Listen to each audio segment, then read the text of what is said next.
ॐ अखण्डानन्दसम्बोधो वन्दनादि यस्य जायते गोविन्दं तमहं वन्दे चिदानन्दतनुं गुरुं शङ्करं शङ्कराचार्यं केशवं बादरायणं सूत्रभाष्यकृतौ वन्दे भगवन्तौ पुनः पुनः। ईश्वरो गुरुरात्मेति मूर्तिभेदविभागिने व्योमवद्व्याप्तदेहाय दक्षिणामूर्तये नमः। ओम शांति शांति शांति।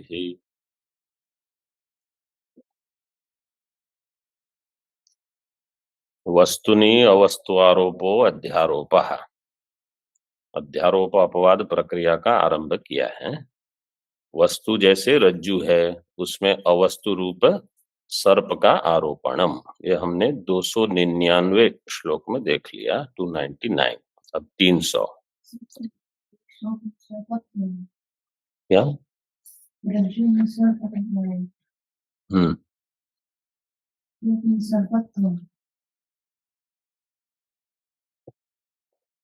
रज्ज्वादौ सर्पत्व आरोपणम, वो भी ठीक है।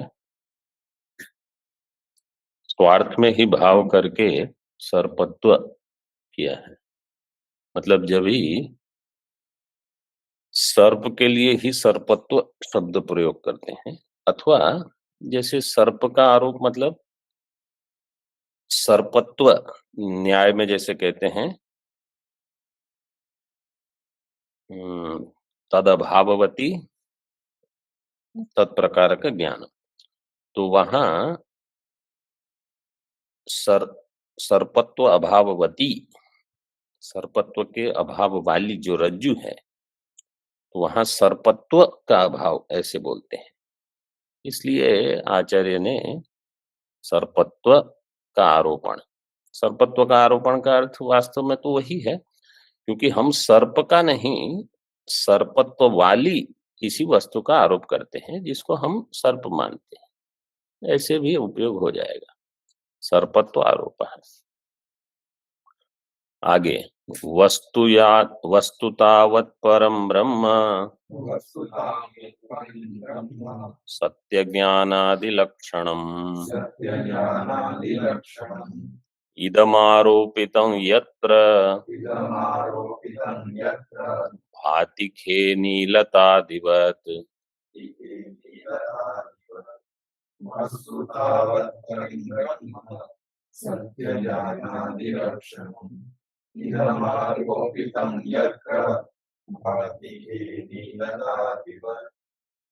वस्तु क्या है? वस्तु तावत् परम ब्रह्म सत्य ज्ञानादि लक्षणम यत्र इदम आरोपितम भाति। दृष्टांत दिया है खे नीलतादिवत।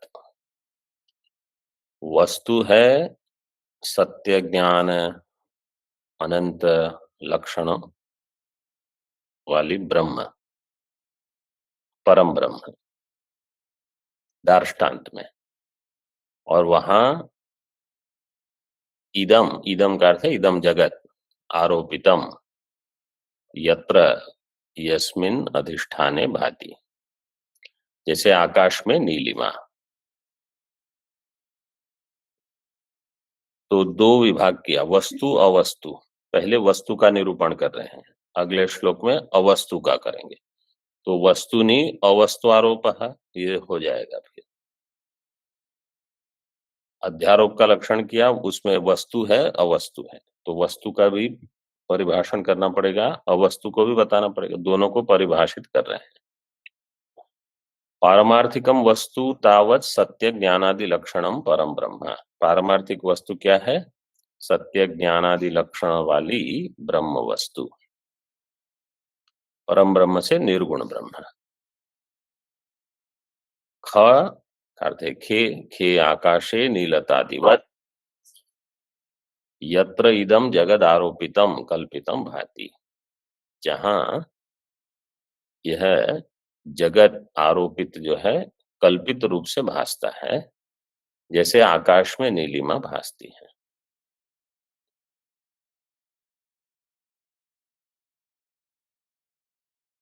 त्रिकालाबाध्यत्वम पारमार्थिकत्वम इति।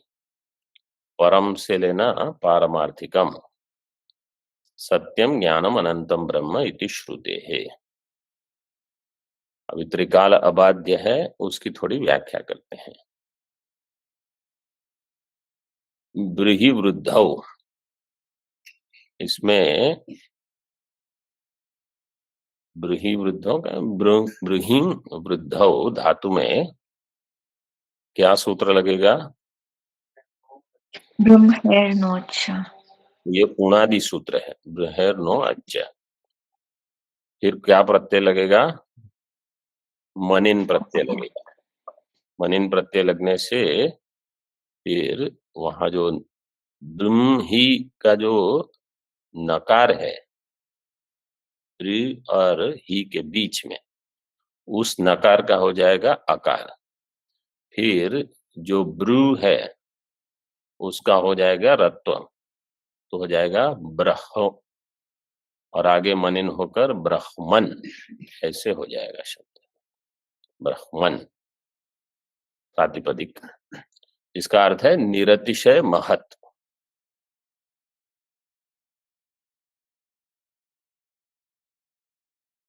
जिसकी कोई सीमा नहीं, जो तारतम्य से रहित है। ब्रह्मणात् ब्रह्म इति व्युत्पत्त्या देश काल वस्तु परिच्छेद शून्यम ब्रह्म। तीनों परिच्छेद से शून्य है, देश काल वस्तु परिच्छेद शून्यम ब्रह्म। नित्यम विभुम एकमेवाद्वितीयम नित्य शुद्ध बुद्ध मुक्त स्वभावम। ये उपनिषदों में ब्रह्म का लक्षण दिया है। नित्यम विभुम ये किस लिए दिए हैं, अभी उसकी थोड़ी व्याख्या करते हैं। ये मुंडकोपनिषद के हैं। नित्यम विभुम एकमेवाद्वितीयम ये छांदोग्य का है, 6ठे अध्याय का। और नित्य शुद्ध बुद्ध मुक्त स्वभावम ये भाष्य में बहुत प्रयोग होता है, कोई अन्य उपनिषदों में भी होगा। जो बड़े उपनिषद मतलब जिस पर भगवान भाष्यकार ने भाष्य लिखा है उसमें तो ये नहीं है, लेकिन अन्य किसी उपनिषद में रहेगा ये। अभी विभू शब्द किस लिए है देखिए, देश परिच्छेदो ही अत्यंताभावस तद अप्रतियोगित्वेन विभु। देश परिच्छेद जो है वो है अत्यंताभाव।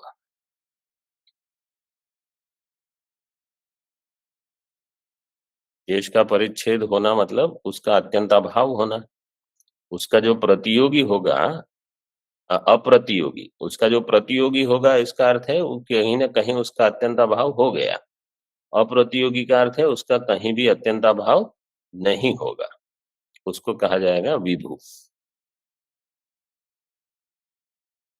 काल परिच्छेदश्च प्राक प्रध्वंसा भाव। काल में परिच्छेद होना मतलब उसका प्राग भाव होगा और प्रध्वंसा भाव होगा। उसका जो प्रतियोगी होगा वो विनाशी होगा, प्राक प्रध्वंसा भाव वाला।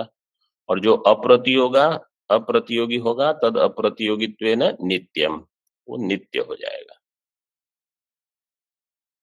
तो विभुम नित्यम दोनों पद का ये अर्थ है। देश परिच्छेद नहीं, काल परिच्छेद भी नहीं। वस्तु परिच्छेदश्च अन्योन्याभाव। वस्तु परिच्छेद का अर्थ है अन्योन्याभाव। उसका अप्रतियोगी तद अप्रतियोगित्वेन अद्वितीयम। तो एकमेवाद्वितीयम का वो अद्वितीयम वहां लगा दिया। और अविद्यादि शून्यम यह है शुद्धम का अर्थ। जाड्य राहित्यम बुद्धम। बंध काले अपि स्वभावतो बंधाभाव, यह है मुक्तम। जिसमें अविद्या भी नहीं है वास्तव में, क्योंकि अविद्या मिथ्या है, इसलिए वास्तव में ब्रह्म में अविद्या नहीं है, इसलिए वो शुद्ध, बिल्कुल शुद्ध है। बुद्ध का अर्थ है जहां कोई जाड्य नहीं, जड़ता नहीं है, चेतन मात्र है, विज्ञान घन। और बंध काल में मतलब जब बंध की प्रतीति होती है उस समय भी वो स्वभावतः मुक्त ही है, बंध का वहां अभाव है, उसको कहा जाएगा मुक्तम। सकल गुण दोष रहितम निर्गुणम। सामान्यतः हम क्या कहते हैं, निर्गुण का अर्थ क्या है, इसमें गुण नहीं है। इसका अर्थ ये नहीं है कि गुण तो नहीं है, दोष है, दोष भी नहीं है, गुण दोष रहित, जिसमें कोई गुण नहीं, कोई कुछ नहीं। अथवा गुण शब्द से आप ऐसे ले लो जैसे न्याय में मानते हैं गुण, ऐसे। लेकिन ये विशिष्टाद्वैत वाले वो ऐसे नहीं मानते। वो कहते हैं गुण का अर्थ है जहां सात्विक गुण है सब, ऐसे। यहाँ कोई गुण नहीं, दोष नहीं। ये हो गया वस्तु। अब आगे अवस्तु। अज्ञानम को कहा जाएगा अवस्तु। तत्कारणं यदज्ञानम् सकार्यं सद्विलक्षणम् अवस्त्वित्युच्यते सद्भिर् यस्य बाधा प्रदृश्यते।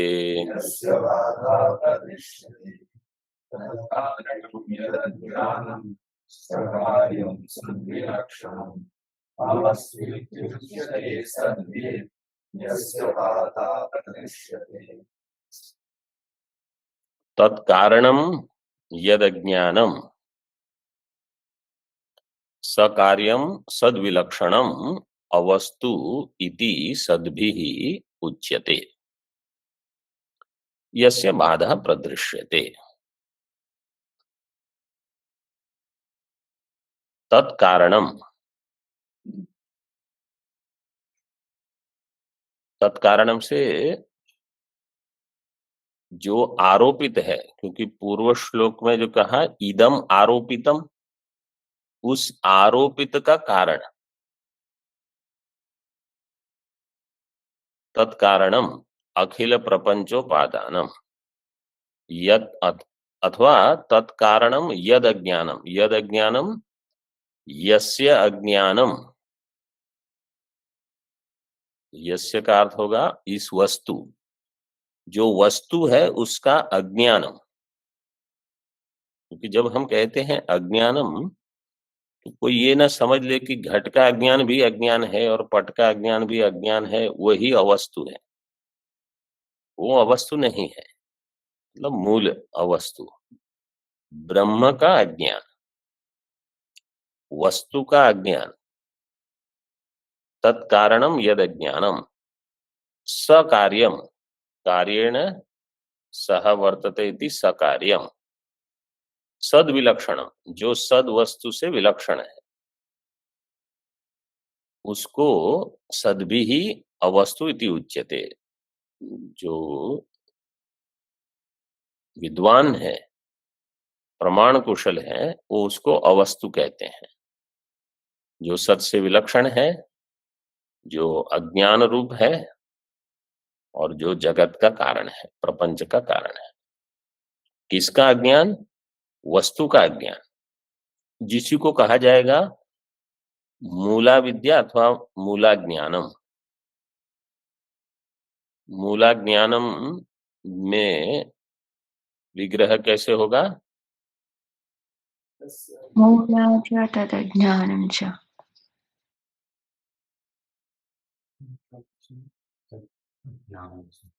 मूलम च तद अज्ञानम च, जो मूल है और जो अज्ञान है, ऐसे। मूल का अज्ञान ऐसे नहीं कहेंगे, क्योंकि मूल क्या है फिर उसको परिभाषित, ब्रह्म के लिए मूल शब्द सीधे उपयोग नहीं हुआ है, इसलिए यहाँ जब मूला विद्या अथवा मूल अज्ञान कहेंगे तो आपको यही कहना होगा मूलम च तद अज्ञानम च। और मूला विद्या कहोगे तो मूला च तद सा अविद्या च, जो मूला है और अविद्या है स्त्रीलिंग में।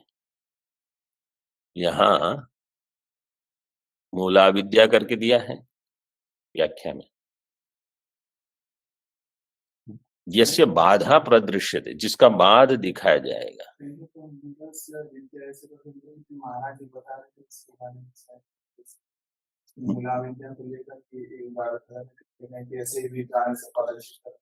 लेकिन वो सही है ऐसे बताया था कि वो गलत है? नहीं, वो मतलब ऐसे महाराज जी ऐसे मैंने सुना है, महाराज जी ऐसे बताए, जहाँ मूला ज्ञानम क्या है ना, तो मूला ज्ञानम क्या है मतलब जो मूल नहीं, मूल है और ज्ञान है, ऐसे जो मूला है और ज्ञान, ऐसे कुछ महाराज जी बता रहे थे। हाँ, वो सब गलत गलत, केवल इतना याद रखिए, जो मूल है जो अज्ञान,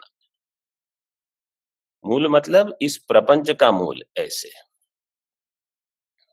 जिसका बाद दिखाया जाएगा, जो बाधित होता है। तत्कारणम अखिल प्रपंचोपादानम यद ज्ञानम मूला विद्या, अखिल प्रपंच का उपादानम जो अज्ञान है, मूला विद्या, सकार्यम कार्येण सहितम तिसृषु अवस्थासु प्रमातृ प्रमाण प्रमेय प्रमा लक्षणम, 3 अवस्था में प्रमाता प्रमाण प्रमेय प्रमा इस लक्षण वाला,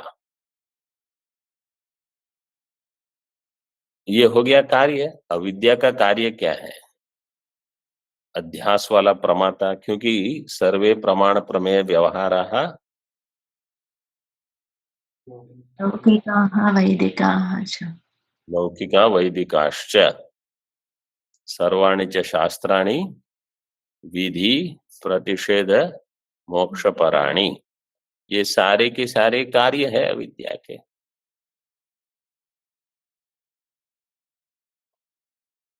कार्यम तेन सहितम सद्विलक्षणम, और सद्विलक्षण है ब्रह्म भिन्नम वस्तु अतिरिक्तम, ब्रह्म से भिन्न मतलब वस्तु से अतिरिक्त, तत्सद्भिर वेदांति वेदांत वेदिभिः सूरिभिरवस्तु इत्युच्यते, यस्य बाधा निवृत्तिर मिथ्यात्वं प्रदृश्यते ज्ञायते।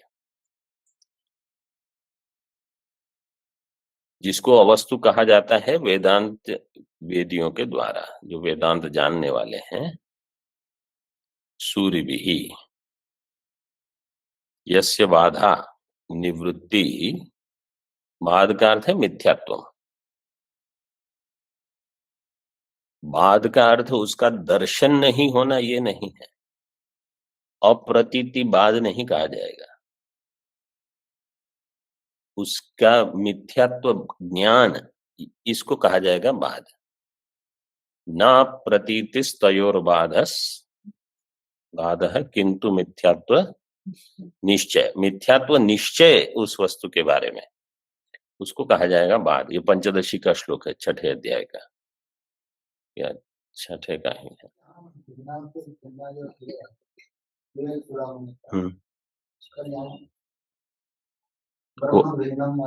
हाँ, लेकिन आगे आएगा एक श्लोक और जो केवल अज्ञान का वर्णन करेंगे, तब आएगा 304 में वो सद्विलक्षण। सत सत मतलब ब्रह्म, ब्रह्म से भिन्न है केवल इतना, जो यहाँ सत से जो अबाधित है उससे भिन्न मतलब बाधित हो जाएगी ऐसे।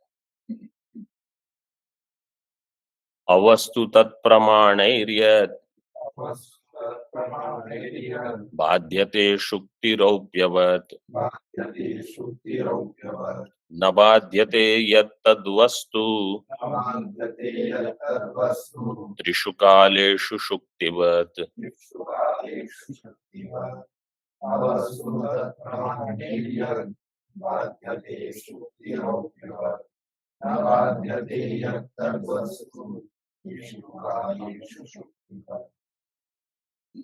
यत् प्रमाणैर बाध्यते तद अवस्तु शुक्तिरौप्यवत्, जो प्रमाण के द्वारा बाधित हो जाएगा उसको कहा जाएगा अवस्तु। मतलब बाद केवल ऐसे ही नहीं होगा, किसी प्रमाण से ही उसका बाद होगा। यद न बाध्यते त्रिषु कालेषु तद वस्तु शुक्तिवत, जिसका तीनों काल में बाध नहीं होगा उसको कहा जाएगा वस्तु। अभी शुक्ति तो दृष्टांत है, शुक्ति का तीनों काल में बाध न हो ऐसा तो है नहीं। दृष्टांत में केवल ऐसे ही दिया है कि जैसे शुक्ति रूप्य की अपेक्षा शुक्ति तीनों काल में अबाधित रहेगी, लेकिन शुक्ति रूप्य जो है वो बाधित हो जाएगा। इसलिए अवस्तु वस्तु ये दृष्टांत में है। ऐसे सरल श्लोक है। मूल केवल इतना है कि प्रमाण से बाध होना चाहिए, जिसका भी बाध होगा वो। यद शुक्ति रौप्यवत शुक्तौ प्रतीयमान रूप्यवत रजतवत, शुक्ति में जो प्रतीयमान रूप्य है रजत, वो हो गया शुक्ति रौप्य। रूपस्य भावो रूप्यस्य भावो रौप्यम, जो रूप्य है वही रौप्य है।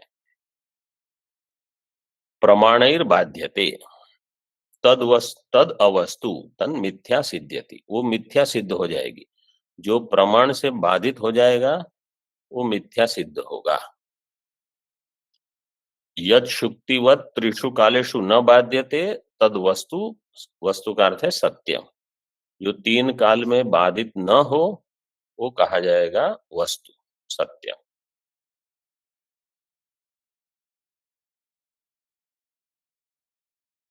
ये बिल्कुल सरल है और यहाँ भी वही दृष्टांत लिया है जो अध्यास भाष्य का दृष्टांत है,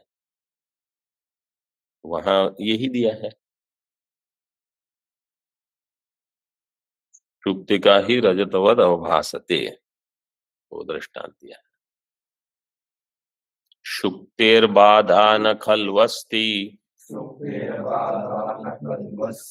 रजतस्य यथा तथा अवस्तु संहितं यत्तज् जगदध्यास कारणम्।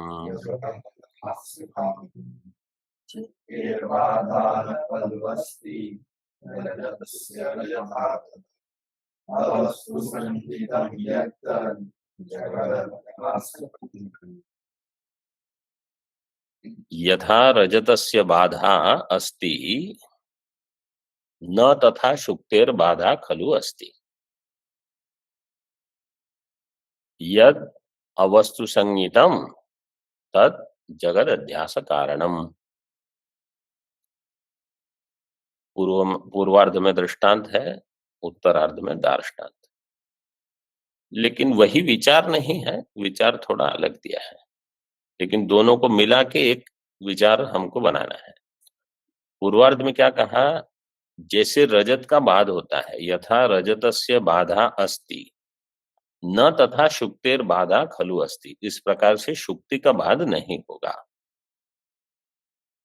जिसका बाध होगा उसको कहा अवस्तु, तो अवस्तु संहितम यत् तद जगद अध्यास कारण, और जो अवस्तु है मतलब मूला ज्ञानम, वो जगत के अध्यास का कारण है।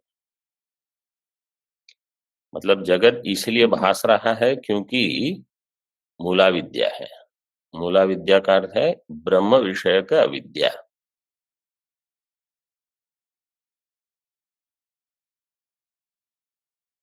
टीका में यथा शुक्ति रजतस्य शुक्तौ प्रतीयमानस्य रजतस्य, शुक्ति रजत का अर्थ शुक्ति में प्रतीयमान रजत, तस्य बाधा निवृत्तिरस्ति न तथा शुक्ते है, शुक्ति का बाध नहीं होता, रजत का बाध हो जाता है।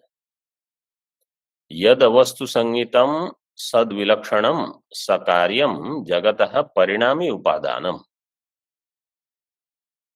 तद अज्ञानम, अज्ञान जो होगा वो जगत का परिणामी उपादान कारण होगा, क्योंकि अज्ञान परिणमित होकर वस्तु रूप में भासता है, और वो ब्रह्म का विवर्त होगा।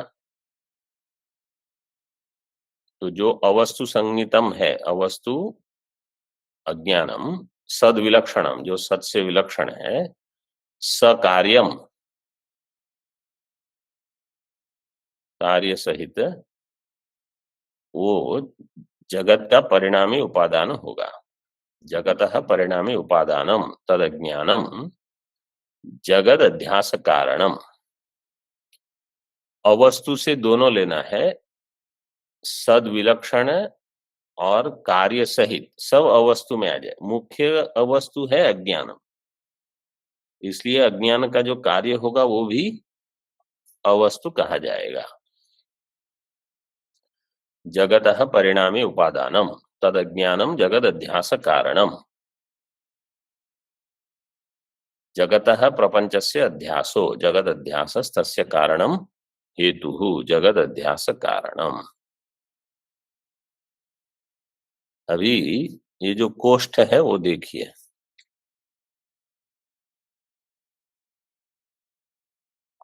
अगले पृष्ठ पर शुक्ति जो है ये है अधिष्ठान, और इदम अंश जो है उसको कहा जाएगा आधार, और इसमें जो रजत है वो होगी अध्यस्त। तो अधिष्ठान और आधार में भेद बताया है यहाँ। ये संक्षेप शारीरक में ये विचार है, और ये बहुत ही सूक्ष्म चिंतन है, आवश्यक भी है ये। कैसे? जब हम कहते हैं इदम रजतम, यह रजत है, तो वहां इदम अंश है, ये भ्रांति काल है, क्योंकि सुक्ति में रजत का दर्शन हो रहा है। भ्रांति काल में भी हम आधार को लेकर चलते हैं, इदम रजतम। जब ज्ञान होगा तो रजत की निवृत्ति हो जाएगी, तो उस समय हम क्या कहेंगे?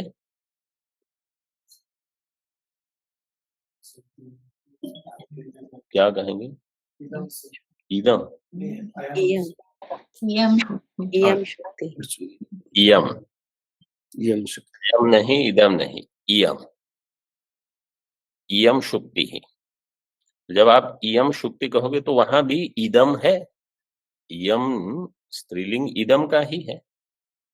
तो इदम ज्ञान काल में भी रहा, भ्रम काल में भी रहा, उसको कहा जाएगा आधार। और जिसके अज्ञान से अध्यास हो रहा है,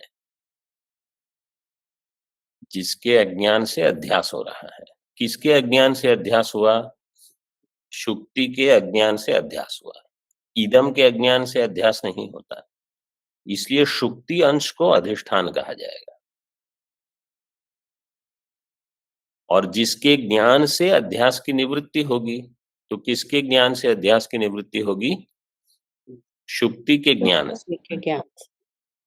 तो इसलिए शुक्ति अधिष्ठान हो गया, जिसके अज्ञान से अध्यास, जिसके ज्ञान से अध्यास निवृत्ति, उसको कहा जाएगा अधिष्ठान। और जो इदम अंश है वो भ्रांति काल में भी रहा, प्रमा काल में भी रहा। ये इतना स्पष्ट हो गया दृष्टांत। अब जो तीसरी, वहां कोष्ठ में जो तीसरी, क्या कहते हैं उसको हिंदी में? कॉलम नहीं, वही तो मैं आपको पूछ रहा हूँ, हिंदी में क्या कहते हैं? अच्छा, जो भी वो जो तीसरा विभाग है उसको देखिए। अभी शुक्ति हो जाएगी विवर्त उपादान कारण, क्योंकि शुक्ति का अज्ञान रजत की उत्पत्ति करेगा। ठीक है, तो इसलिए शुक्ति है विवर्त उपादानम। ईदम का केवल संसर्गाध्यास है, वो दिया है, देखो, इदम संसर्गेण अध्यस्तम न स्वरूपतः। ठीक है, इदम का केवल संसर्गाध्यास रहेगा, स्वरूपाध्यास नहीं।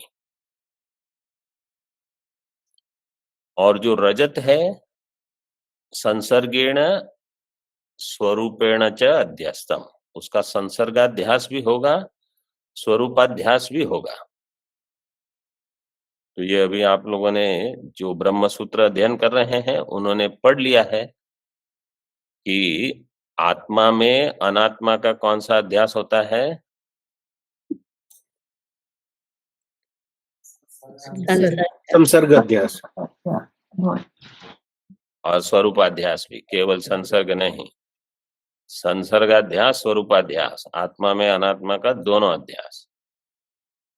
अनात्मा में आत्मा का केवल संसर्ग अध्यस्त है। जब हम कहते हैं संसर्गाध्यास है, इसका अर्थ भी समझो, केवल कंठस्थ करके वही पंक्ति बोलते रहने से कुछ ज्यादा लाभ नहीं होगा, आप केवल उत्तर दे दोगे। किसमें किसका क्या अध्यस्त है? तो अनात्मा का स्वरूप भी अध्यस्त है आत्मा में, और अनात्मा का संसर्ग भी अध्यस्त है आत्मा में।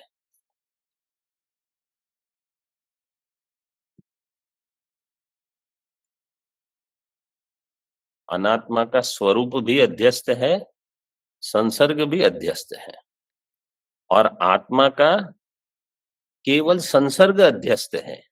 स्वरूप, क्योंकि उसका तो अपना स्वरूप है, स्वरूप को अध्यस्त करने की कोई आवश्यकता नहीं। तो यहां दृष्टांत में दिया है, ईदम जो है, क्योंकि ईदम का संसर्ग होगा रजत से जो कि अध्यस्त है, और ईदम का संबंध शुक्ति से है कि नहीं? वो अध्यस्त है कि नहीं? हाँ, वो अध्यस्त नहीं है। ठीक। और जो ईदम के साथ रजत है, तो वहां रजत है ही नहीं, इसलिए रजत का स्वरूप अध्यास भी मानना पड़ेगा, और फिर ईदम के साथ रजत को जोड़ना भी पड़ेगा, तो संसर्ग भी मानना पड़ेगा। तो जैसे अनात्म प्रपंच जो है वो अध्यस्त है, ठीक है, और उसको मैं अपने आप से जोड़ता भी हूं। मैं मनुष्य, मैं बुद्धिमान, मैं अज्ञानी, मैं सुखी, मैं दुखी। एक तो मैंने एक कल्पना की, इस सुख दुख बुद्धि मतलब कोश की, फिर उसके साथ में अपने को जोड़ता भी हूं। तो जो कल्पित है मतलब उसका स्वरूपाध्यास हुआ है, और उसके साथ मैंने अपना संसर्ग भी मान लिया। ये खेल होता है। तो जब हम शब्द प्रयोग करते हैं तो बुद्धि में भी ये भान होता रहे कि अच्छा क्या लीला क्या चल रही है यहाँ।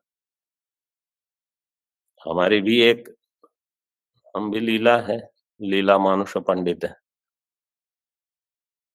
ठीक है, अब ये समझ में आ गया पूरा कोष्ठ है। अब उसके ऊपर जो दो पंक्तियां हैं वो देख लीजिए।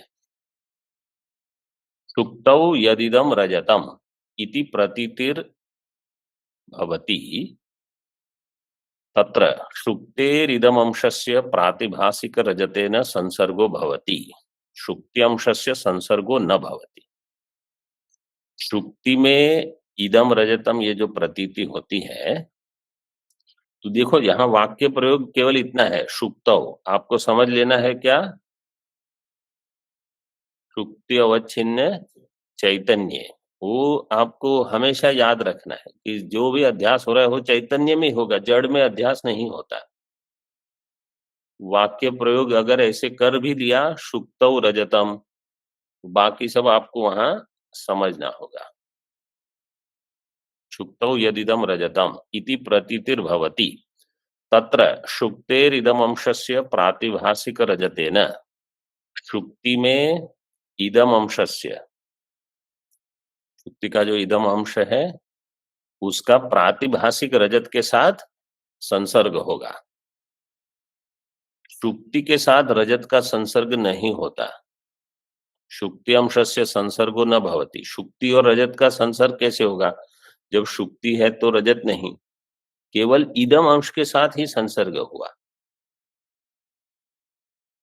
अब दोनों की परिभाषा देते हैं, यहां तक ठीक है?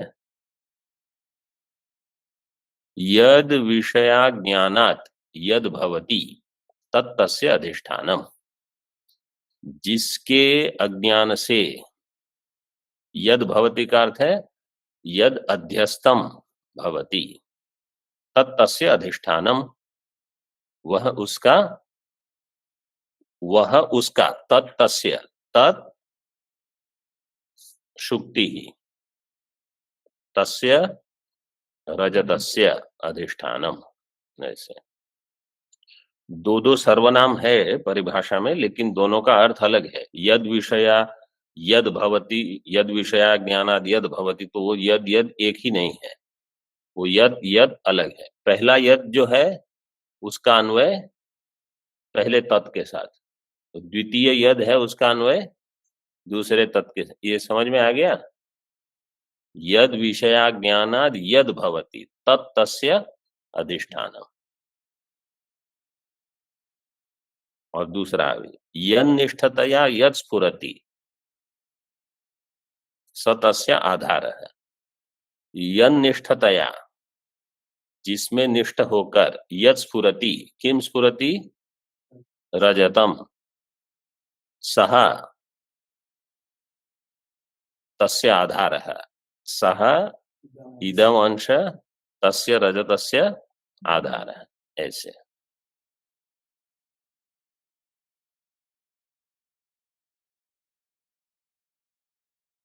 क्योंकि ये विचार अनेक ग्रंथों में इस पर चिंतन नहीं होता, तो इतना भेद भी कोई नहीं विचार करता। लेकिन क्योंकि जब स्वरूपाध्यास संसर्गाध्यास ये विषय आता है तो इससे बहुत मदद मिलती है। अब अज्ञान को थोड़ा अधिक परिभाषित करते हैं। सदसद्भ्यामनिर्वाच्य अज्ञानं त्रिगुणात्मकम् वस्तुतत्त्वावबोधैक बाध्यं तद्भावलक्षणम्।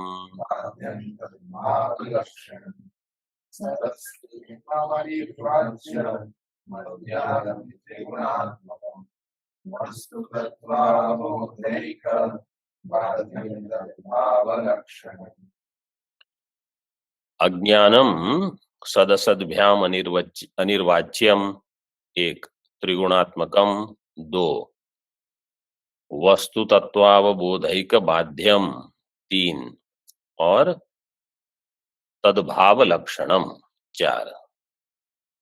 तत्का अर्थ है अज्ञानम। तद अज्ञानम सदसद्भ्याम अनिर्वाच्यम त्रिगुणात्मकम भावलक्षणम और वस्तु तत्वावबोधैक बाध्यम। यहां देखो भगवान भाष्यकार ने अपने ही शब्द में कह दिया अज्ञानम भाव रूपम। कहीं वेदांत में किसी को ये भ्रांति न हो कि न्याय में अज्ञान को अभाव रूप कहा है, तो वेदांत में क्या मत है, भाष्यकार ने स्पष्ट कर दिया है भाव रूपम। इसी को वेदांत सार में यही लक्षण लिया है। सदसद्भ्याम अनिर्वचनीयम त्रिगुणात्मकम भाव रूपम और ज्ञान बाध्यम। वहां केवल इतना दिया है ना, ज्ञान बाध्यम। यहाँ दे दिया स्पष्ट वस्तु तत्वावबोधैक बाध्यम। टीका में देख लीजिए, यहाँ जो स्वामी जी बोल रहे थे सन्नाप्य सन्नाप, ये आ गया यहाँ। अज्ञानम मूलाज्ञानम मूला विद्या, अज्ञान से मूलाज्ञानम अथवा मूला विद्या। सदसद्भ्याम अनिर्वाच्यम, अनिर्वाच्य का अर्थ है अनिर्वचनीयम। सदरूपेण निर्वचनम न शक्यते, सदरूप से मतलब इसको ये नहीं कहा जाएगा कि यह सत है। क्यों? अधिष्ठान ब्रह्म ज्ञान न बाधितत्वात्, क्योंकि अधिष्ठान ब्रह्म ज्ञान से इसका बाध हो जाएगा। अब देखो अधिष्ठान अंश ब्रह्म है और जगत है अध्यस्त, ठीक है। आधार किसको कहेंगे दार्ष्टान्त में?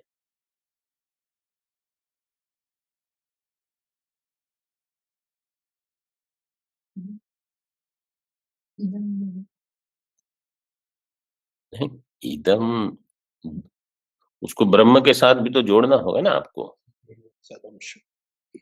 अहम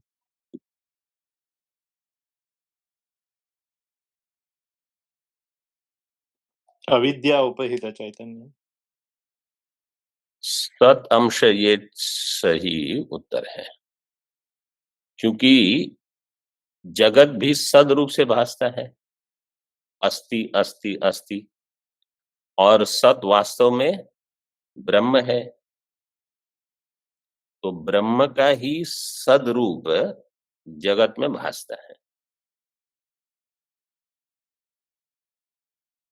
तो इसलिए सत दोनों में है।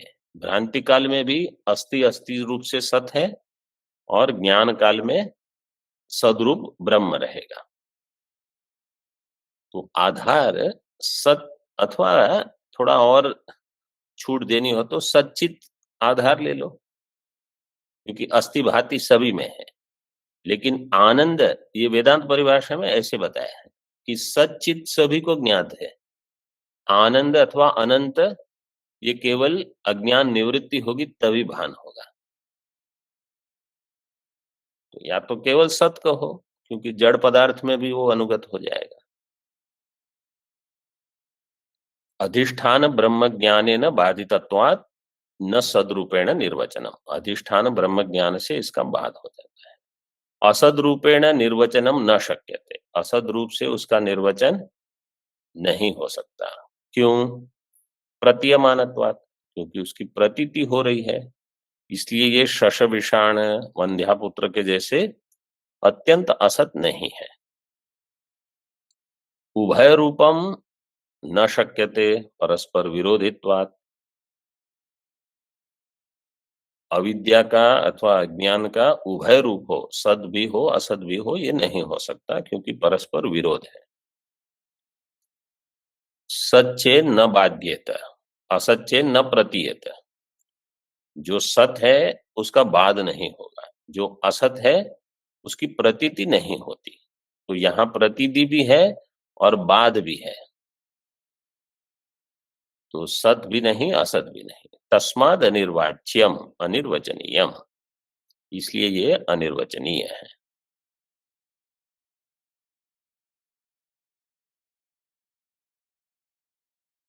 तो इसमें ये हो गया सन्नाप्य सन्नाप्य उभयात्मिका। इसी प्रकार ये भिन्न भी नहीं है, अभिन्न भी नहीं। ब्रह्म से भिन्न कहो तो जो ब्रह्म से भिन्न, ब्रह्म सदरूप है, ब्रह्म से भिन्न होगा वो सब असत हो जाएगा। और ब्रह्म से अभिन्न भी नहीं, क्योंकि वो ब्रह्म रूप नहीं है, तो कह नहीं सकते। तो उसका निर्वचन भिन्नत्वेन अभिन्नत्वेन उभयत्वेन भी निर्वचन संभव नहीं है। वो ब्रह्म का अंग है कि नहीं है, इस प्रकार से भी उसका निर्वचन नहीं हो सकता।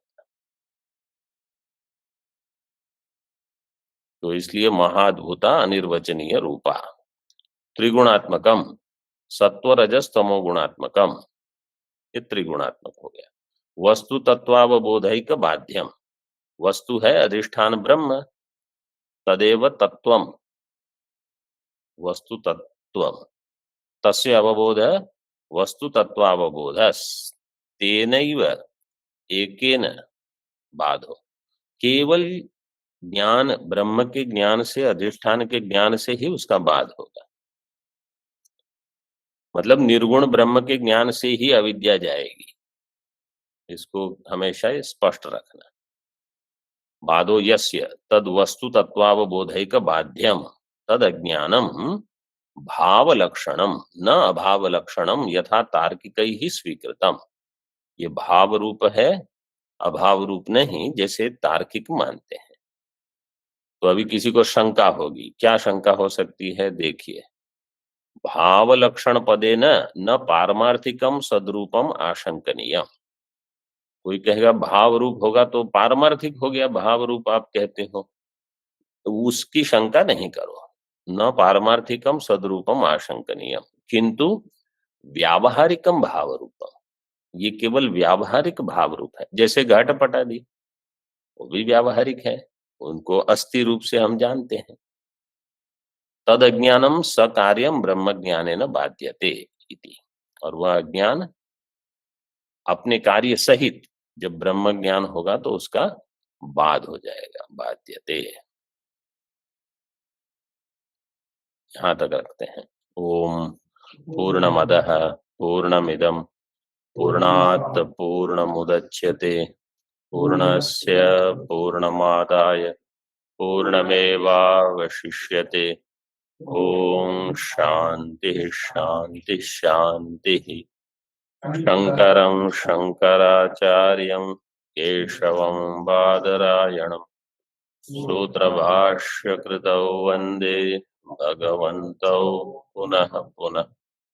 ईश्वरो गुरुरात्मेति मूर्तिभेदविभागिने व्योमवद्व्याप्तदेहाय दक्षिणामूर्तये नमः। ओम शांति शांति शांति।